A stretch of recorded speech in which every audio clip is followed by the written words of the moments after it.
I just hope it doesn't publish what you just did. 3 minutes. Okay, okay. You know what? Then maybe that's what it did. Published. Yeah, it published the other thing. Jesus. Nope. Nothing. All right. You got live in 2 minutes. Might as well just wait. Right? No, it went away because we published it. Yeah. That's why I'm wondering if, yeah, I think that was the video. I think you can actually, There it is. is it live though, or is it, it's not live, right, because I'm not recording right now. 9 people, yes. Oh. Okay, so obviously we're trying to figure out how to, does it start at the beginning? I think we're live now. Yeah. Cool, we're live now, all right, good. So, on set today, you're gonna learn how to figure out how to work the Mevo. So, we're using a new live streamer today because we had to go on location at my studio. So, here I am, Daniel Norton. Welcome to OnSet. I got Marissa here. And we're gonna do some fun stuff today using colored gels. I decided to do this one live because we wanted to kind of play around with this little live streamer. Again, it's called the Mevo. It allows us to do kind of a multicam feel and stream from any location. I'm basically using my phone right now. So, you know, if you want to call me, don't, because I'm in the middle of this. And we're basically publishing directly to you on YouTube. So I've got a kind of a cool situation here. I've got my iPad up here. I'm using software called Capture Pilot with Capture One, which is allowing me to view the images there, often used for clients to look at. I'm doing it so you guys will be able to see what I'm getting. And the first thing I want to do here in my studio, you see we got lots of light in here. I want to set up my exposure so that none of the available light is going to affect my shot. So what I'm going to do is I'm going to set my ISO as low as it goes, which is 100. I'm going to set my shutter speed at the fastest it goes for syncing with the flash, which is 250. And then I'm going to pick an aperture that I want to shoot at. I'm going to start at 6.3, and I'm going to take a shot. My goal here is to get a black frame, which you probably see as a black frame there. That's going to give us the idea that none of the light in the space is going to affect the shot. Like if I was to go to, let's say, I don't know, 15th of a second, let's say, and take a picture, right? There's Marissa, right? So there you are. Ba-da. So we don't want that. We're going to get rid of her. We'll bring her back in a second with the black frame, right? Simple as that. This allows you to work. That's one of the powers of Flash. It really allows you to work in a space like this without having to worry about turning off all the lights. I'm going to take my light meter now, and I want to set my strobe up. I've got a Profoto acute pack here, and it's in a 40 by 60 centimeter, somebody do the math on that, creative light softbox. I have a grid on it because I want to do kind of a pretty directional shot on her face, and I'm just going to meter towards the light. Okay, and I'm getting almost F11 actually, so I can actually dial my light to F11. I know 6.3 gets the space dark. F11 doesn't hurt me. I could dial my pack down, but at this point, F11 is not going to really be a problem. Let me test my backlight. I feel like that might be a little hot. Actually, that's not too bad either. Cool. So I'm just using a bare head in the back just to give her a little separation. We should be keeping most of the light off the background, so look towards the, yeah. I want to make sure, since I have her in this kind of flowery hat, that I normally wear when I walk around the city, but today I'm letting Marissa wear it. Since I have her in this hat, I want to make sure we're not going to get too many. It's not even flowers as it is feathers, one or the other. I don't want these shadows to be in the shot necessarily. Maybe we'll add those later. So we're going to start like this. Again, I'm set up here. I'm going to turn my pocket wizard on. I've got the 70-200 lens on here. Let's see. I'm going to go vertical for these, I think. And let's see. So I'll go a little bit wide. I'm set up here at, I'll go 70 millimeters just to get enough space. I'm going to go in tighter when we start actually shooting, but I'm going to go wide to see the lighting. Cool. Nice. Nice and simple. I got the softbox in the shot a little bit. I'm just going to back it up because I don't want to be fighting with that the whole time. Nice and simple. I am backing it up, so I'm also going to raise it a smidge because if it was kind of angled down, if I backed it up, my light would be then pointed down on her chest, which we want to light her face, usually. All right, I'll change my focus point. So I'm just switching my focus point to her eyes right now. Take a shot. Cool. So it's kind of got a dark, kind of moody feel. This might actually be good for one of those looks where you take like the saturation down. That's actually really popular right now as well. I'm going to, though, add color to this. I'm going to go the opposite direction and add some color. I think it might be a smidge dark. I'm actually in Capture One right now. I'm going to punch over into my adjustments, and I'm going to bring up the exposure a smidge to see if I like that better. Yeah, I think I like it maybe a third of a stop brighter. So I'm just going to simply open up my lens a little bit. This is the advantage of shooting at f11. I can change it and I'm not worried too much. I still have tremendous depth of field. Cool. So work your face towards the light, Marissa. Yeah, so I can get nice light in your eyes.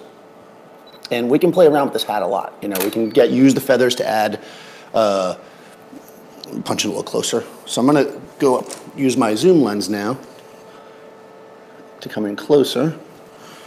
And we'll play around a little bit before we go add the color to see what we like as far as composition and everything. That's good. That's a tighter shot. Again, nice clean light across her. But like I said, I want to add a little bit of color and punch to this. Before I do that though, I might want to actually bring my background up a bit. So what I do is I actually have a hot light back here. Well, it's not hot, it's an LED. I have a constant light source. This is the low prime. I always keep it around. I have a daylight studio, so this is good just to kind of throw light around. And it's a bank of LEDs, and this wall is pretty specular. It's a shiny wall, so I'm probably going to pick up a little bit of reflection from it, but we're going to have to dial our shutter speed in now. It's going to be a balance of not hitting. Okay, that brought it up a little bit. Now's where we get to do a little bit of math. I'm going to use my shutter speed. Remember that at 6.3, so like 2.5 stops more, I still was dark in the space. So I can actually bring my shutter down a bit and I still won't bring up the light from the windows in the shot. Yeah, it looks pretty nice. Face a little bit towards the light, there we go. Take a peek here, beautiful, nice. Cool. Just for experimentation's sake, I'm gonna go down even slower. No, that's too much. Okay, that was a 30th. I think I like it around 100th of a second. Good. And I think because of my framing, I'm going to bring it in a little closer. I want it to be a little bit uneven. I want to create kind of a vignette-y feel, so I'm just bringing it in a tiny bit more. Obviously, having a light that could focus would also be useful there, but I wanted the daylight feel, so I decided to go with this LED. Nice. See, I dropped it a tiny bit. Now I want to add a little bit of color. And for that, I decided I'm going to use a purple gel. Purple seems to be pretty popular right now. So, purple gel, using this patented C47s. There probably is a patent on it somewhere. Oh, I got an email. Let me stop this video and put my email. Okay, that's going to obviously drop the amount of light down a bit, so I may have to make an adjustment. But before we do that, let's take a shot. It's always good to kind of see what we're getting. And again, I'm going to pull back a little bit on my lens so I get more of her in the shot. Let's see what we're getting there. Oh, interesting. See, it's kicking her hair, and actually it feels like it's even getting a tiny bit in the background. I'm going to actually move it around the front a little bit more. Something's blowing up over there. Oh, that's you. It's Marissa. Marissa's getting all kinds of dings. Yeah. That's what happens. You go live on Adorama, and all of a sudden you start blowing up. Okay, it's coming around her a bit. Kind of like that. Let me see, I'm going to work it a little bit more. Part of this is moving the light, and part of it is going to be moving her around and possibly even the hat to see what we get. So again, slight adjustments, keeping it simple. Yeah, I can actually see it kind of on her cheek. I think that'll be nice. Yeah, it's kind of cool. See us coming around under her. I'm going to lower it a little bit. What I want to do is I'm seeing it right now, like right here. Look towards the light. I'm seeing it like right here and here, but I want to get it down here. So I'm just going to lower it. That should hopefully give me a little light in there. Cool. Again, this is a fine balance because this is going to start throwing light forward if we're not careful. So we got to kind of get it where there we go. Cool, I like that. Now let me come in closer for what will probably be the actual composition. See if we like that. Yeah, it's pretty cool. Now you could play around with this a lot. We could definitely get more or less light on the hat too. I kind of like that it's going dark because it kind of matches her shirt a bit, but I think I will tip the light forward a tiny bit. Yeah, that should be nice. You know, small adjustments make a big difference, especially when you're using small light sources. If you're going to use a large, like a huge octagon or something, then obviously you don't need to move it that much. But now see if you can extend. Yeah, there we go. Yeah, and we can definitely play around with this a bit. Now, the other thing I wanted to do, which I thought would be really fun with this, is, sure, I've got some color gel going on, but I also have, I was digging through my kit, and I have these, I guess I can show it this way, these filters. You can see a big fingerprint on there. If I ever get arrested or something, you'll have my fingerprint. I'm raising it. This is used for shooting landscapes primarily, but I thought it'd be kind of cool to throw a little bit of kind of funky color in front of the lens and see what it looks like. I've got this blue one. I also have an amber one. So we'll see what they look like. I'm gonna bring this guy in.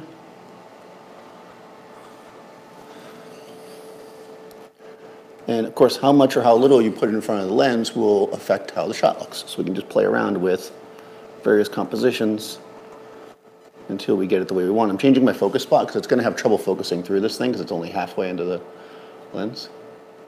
So I'm gonna grab it, get a good focus, there we go. So now I'm adding a little bit of blue in the bottom corner. Oh, interesting, it might be too much. Slide it back a little bit. Cool. And it's creating like a hard edge, right? Which I kind of like. Now you could, this does have a, this is a graduate, so there is a soft edge to it. So we could play around with that. I was intending to use the hard edge, but let's just see what the soft edge does.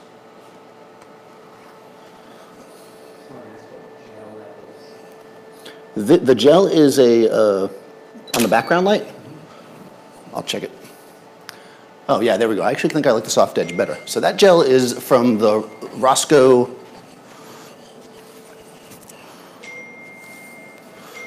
Wow, Marissa is blowing up. I think that's Skeleton Exotic Sangria. Yeah, come on now. Why wouldn't you use that gel? This is from the After Dark, right? Or whatever they call it, photo lighting kit. So that's a sangria, which is a drink with wine and fruit, right? It sounds good. It's a little early for us here for that. Not for Marissa. She's been up all night. Morning wine is always good. Alcohol, you went on 21. That's right. Marissa is now old enough to drink. No, not yet. No, Almost. it's She's getting there. 20. Just turned 20. Next year we'll take Marissa out. Okay, good. Yeah, and see, now we're adding kind of a lot of depth. And again, when I first started this, I mentioned the idea of like lowering the saturation. That could be kind of fun to play this down a little bit with one of these kind of lower saturation deals. I probably would go in though and like increase the saturation on maybe the blue and then lower it on the overall image to kind of create, when it went up and down, did you see that there? Yeah, you did. Cool. It's like magic. Cool. And now we've got some fun color.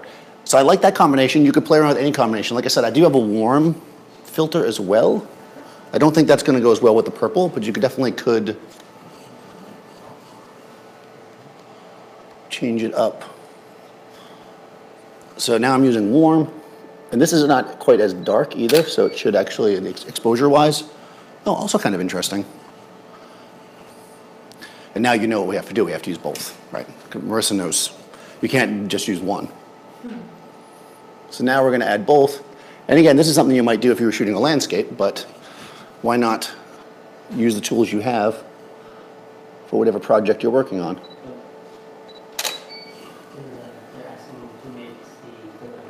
So the filter hold is, this is the Lee starter kit, basically. I like Lee filters because, oh, actually, see, I didn't think that was going to look good, but that actually looks pretty good. It's a Lee starter kit, which will hold these kind of 4x4 or these kind of 4x6 filters. And you can obviously, you can get like a hood as well that goes on here. So it's pretty good. You can stack up to 3 filters. I have an ND as well, but that wouldn't really be useful at all for this. But yeah, I'm pretty satisfied with that. Not bad, Marissa. So yeah, I think we got something interesting here, just kind of playing around. And again, your color palette is whatever you want to use. We could use, I'm hiding behind the camera. We could use whatever colors we want to mix it up. And I could be here all day just messing around, but you guys probably have to go to work, so, and so do I. So be sure to subscribe to Adorama TV. I'm going to shoot a few more and I'm going to upload them onto my Facebook. So if you guys want to see full-size images to see what these really look like, Daniel Norton Photographer, you can check that out. Yeah, stay tuned and I'll see you next time on set.